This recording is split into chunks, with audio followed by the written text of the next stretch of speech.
அறுவடி சோளம் குத்தி ஆடு மாடு கஞ்சி கட்டி அடுப்பு வேற விழிச்சாங்க அன்னைக்கு. இன்னைக்கு அரைப்படிய ஆக்கிட்டு ஆம்பளைய மிரட்டிட்டு அடுப்பு கூட கலக்குறாங்க இன்னைக்கு.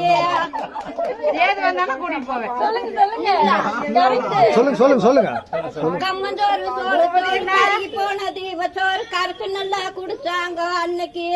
இன்னைக்கு காப்பி கடை இட்லிய கழுத்து மட்டும் தின்னு போட்டு களிய கண்டா முறைக்கிறாங்க இன்னைக்கு.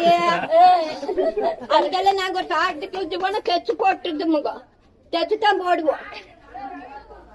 கந்த துணி வீத்த துணி பொறிஞ்சு போனா வீத்த துணி பொறிஞ்சு நல்லா கட்டுனாங்க அன்னைக்கு.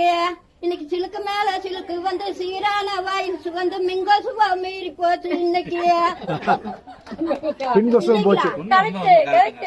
அன்னைக்கு எங்க காலத்துல எங்க காலத்துல அன்னைக்கு அத்தை மாமா பொண்ணு பார்க்க வந்தா பொண்ணு பார்க்க வாரானா அந்த பிள்ளைகளுக்கு சமாசம் தெரிஞ்சு அந்த பிள்ளைங்க அந்த வீட்டுல இருக்காது. அந்த காலத்துல வேற வீட்டுக்கு ஓடி இருக்கும். அப்படி அத்தை மக மாமமாக ஆம்பளைக வாரானா அடுத்த வீடு தாண்டு நாங்க அன்னைக்கு. இன்னைக்கு அத்தை மக மாமமாக ஆம்பளைக வாரானா அருக செஞ்சு கட்டி பாவடைய கட்டிட்டு பவுடர் பூசிட்டு பசுப்பு நட நடக்கிறாங்க இன்னைக்கு. பசுப்பு நட ஆமாங்க. தப்பா நினைச்சுக்காதீங்க.